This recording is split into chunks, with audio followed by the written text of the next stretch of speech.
And we're back with Gotham Talk Radio with Brad Gersman and David Schwartz. We have two wonderful guests. We have Donald Monty and Brandon Palenker. We're back with you guys. Thank you so much for being here. And Donald, I'd like to start off by just getting into a little bit more detail, what these projects are exactly. What is actually encapsulated within these projects? Well, within the projects, we have a mix of uses. There's residential, both for sale and rental. There's commercial in the form of office buildings. There's retail. There's a hospitality component. You have cultural venues. You have parks. You have open space. None of these would be possible individually. But what we do is we show how the whole becomes so much greater than the sum of the parts. And by doing this comprehensively, not only do we have a proper mix of uses in a downtown, but we have the ability to have 5, 6, or 7 projects coming out of the ground at the same time, because it's really not a competition, it becomes a co-opetition. So this is a truly sustainable approach, and what it really does represent is something that is on everyone's mind today: jobs and tax relief. In the form of jobs, we are talking about 3,500 direct jobs. That's not induced or indirect. These are direct jobs for each downtown. We're also talking about 10,000 construction job years per downtown. So when you multiply this by the number of opportunities that exist on Long Island, you're talking about a mini stimulus package unto itself.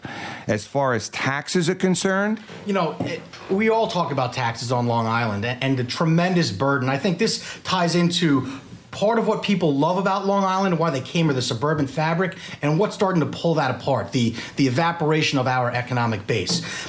If we're looking at our downtowns, we're talking about 1% of the landmass of Long Island. And as we alluded to before, we can put a tremendous amount of economic development, of energy, residential options, housing for the young workforce within these downtowns. And because we're creating walkable communities, because we're working off of transit assets, using a common infrastructure, we don't have to build miles and miles of pipe and roads to support these types of environments. And perhaps most important of all, because we are reaching the boomers and the millennials, not families with school-age children, you're talking about a significant gain to the tax rate. You're talking about rateables, you're talking about bringing in commercial, you're able to support that commercial with the residential, and once again, when we go back to retaining our youth, that's going to bring in economic engines, bring in companies that wouldn't even consider moving to Long Island today. And when you multiply all those factors, when you understand that this is a significant boost to the bottom line directly and indirectly, it's a tremendous benefit for the specific local municipalities in which we work, but also Long Island as a whole by expanding our economy in general. The one thing out there, and we can't overlook it, is those naysayers, those people that just want things the way they were. Peter Schmidt. Sorry. Yeah. some of our elected officials are included in that. But let's just talk about some of these community leaders. And all they want to do is see Long Island stay the way it is for some reason. Because what you're saying makes all the sense in the world. I mean, we're taking a very small, relatively speaking, landmass, and we're building all the things that we all really want and need to make Long Island a better place to live now and, of course, in the future. But there are people that are saying, that will say, you know what, there's too much density here. Okay, this is not a city. That's why we chose Long Island. This is something that will bring in too many cars or people that we don't like, okay? And we all know that that the future is very positive with these things. It's normal, right-minded people, that's the only conclusion they could have if they ever intelligently spent time to review these projects as we have and as you're describing. However, how do we address those people? Because those are the ones that have the voices, seemingly. Because everybody else that wants it says, oh, I hope it happens. I'll stay home and watch TV and watch, The Bachelor tonight. Excellent point. And I think to deal with it head on would be, in my estimation, to say that I believe, to give most politicians the benefit of the doubt, that essentially many of them are really interested in what they believe the will of the people is. And I don't see that as bad. I at times think that it would be nice to see, a politician maybe take a little chance, more so than they have. But essentially, I'm not sure what I would do if I was in that situation. So to take the high road on this one, what I'm saying is that I think you make a politician's job easier when you're able to deliver the community.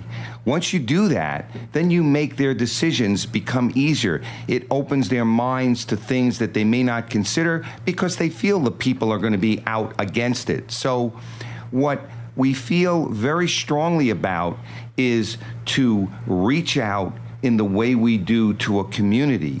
And once we're able to alleviate the problems amongst the naysayers, which we do, we're not going to win everyone over, but what we're going to do is we're going to make the predominant message from the community be, let's move forward.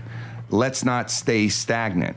If we're able to do that, then most politicians are going to welcome us with open arms. Now, you talk about something like traffic. Another very important thing. What is the basic killer of most projects? It's the thought of increased traffic. Increased traffic comes about when you build something that causes increased traffic. In the case of downtown revitalization, what we're doing is we're taking... Get rid of the cars. Well, the way you get rid of cars is, a scary statistic. 60% of people between the ages of 18 and 30 on Long Island live at home. This is scary. So what does it mean? It means they are living in a basement or in an apartment in the house, and they're getting up in the morning, they're getting into their car, and they're driving somewhere. Eventually, they're getting on a plane and leaving Long Island at an alarming rate. Yeah. So what we're saying is this is a strategy that's meant to take these people, provide them with an environment, a place, as Brandon mentioned earlier, not just an apartment by a railroad. They'll accept smaller living quarters because when they walk downstairs in a vibrant downtown, that downtown becomes an extension of their living room.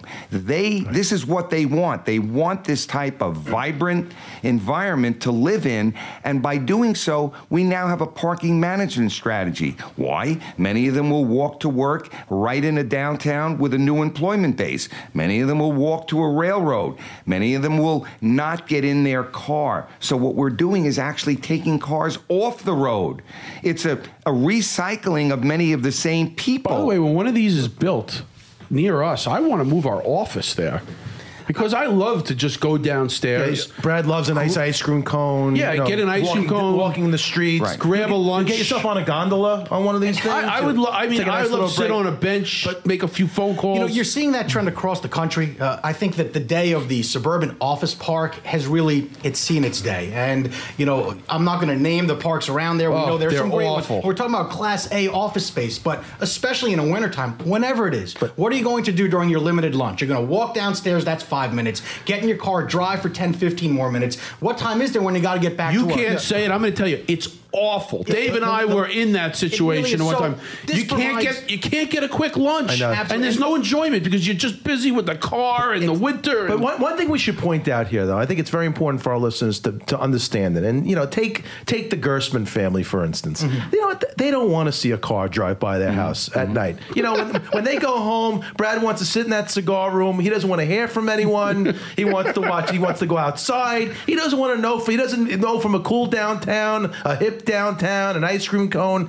We need the listeners to understand the Brad Gerstmanns of the world, which is the majority of Long Island, will still be able to live their lives the same exact way they're living their lives now. These cool downtowns aren't going to pass by Brad Gerstmann. By the way, the 25-year-old Brad Gerstmann would love to live there. You're a little older now. I would say this. It will change because it'll change for the better. And this is why. We're facing an issue, and we understand the suburban dream. I mean, we grew up in it.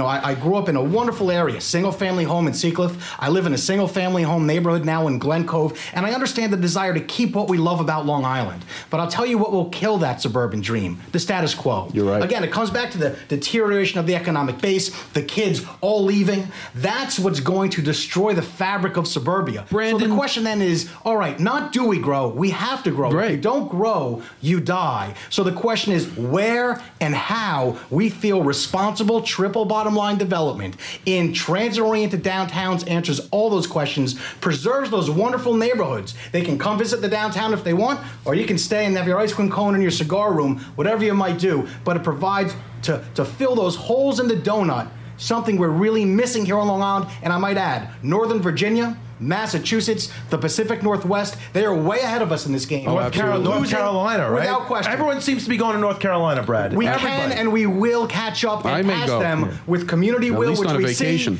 and leadership from the municipalities. But Brandon and Don, one thing that people need to understand, and they just don't get it. It reminds me kind of the debt ceiling situation that's going on in Washington. Is, hey, it's do or die now.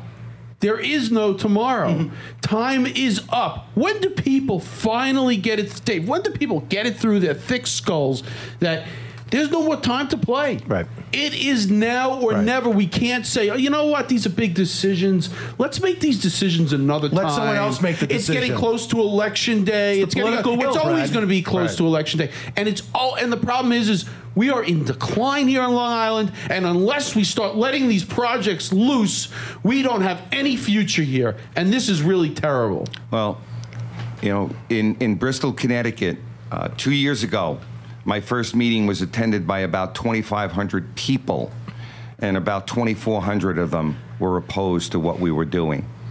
We turned an entire community around in less than a year, and this is really what has to be done, and it's what is happening. There is a change in attitude. What we have to do is see it happening, not question when it's going to happen. And it's not going to happen by forcing people to think a certain way. You don't force people to do anything. It's going to happen through a patient, educational process in a very transparent manner. It's the transparency by which we go about things that makes us believable. It's a trust factor where people say these folks are the real deal. And once you break that barrier of mistrust, you're home. You're in the red zone, as we say. But once you get in that red zone, the answer is bring it across the goal line. I'll tell you, Don, in the beginning of the show, you made a very powerful statement. You stated that this suburban sprawl was probably the worst experiment in the history of suburban planning. I believe in the history of this country. In the history of this country. That's even stronger. Now, you think back to when the sprawl began, where people started. I grew up in Brooklyn, and Long Island always seemed like the land of opportunity, the great place where you could go and get a house and live on, a lot of land. Mm-hmm. That's a powerful statement. Is it really the worst experiment in the history of America, or was it right at the time when we had the suburban sprawl? Is it an experiment that just has outlived its time? Well, you know what? It's really, when you think about downtown living, this is not revolutionary. This is not something that people are going to say, what does this mean? This is basically a return to our roots. It's how this country was founded. And interestingly, if you go to Europe, tell me the last country in Europe that you were in when you leave a city and you get 5 minutes outside of a city, where are you? You're not in suburbia, you are in the country. So basic downtown city living is really something that has been here forever and will be here forever. And what's an alarming statistic here in this country, our population is expected to grow from 300 million to 420 million in the next 40 years. Over half of that growth is going to be in our cities. Our city population, meaning big cities, small cities, and areas around a bigger or smaller city, is going to go from 150 million people to 300 million people in the next 40 years. These are ULI, Urban Land Institute statistics. The godfather of the real estate industry is the ULI. So if you think about this massive growth in our urban areas, and then you say, well, can all of this happen in Boston and San Francisco and Chicago and New York? No.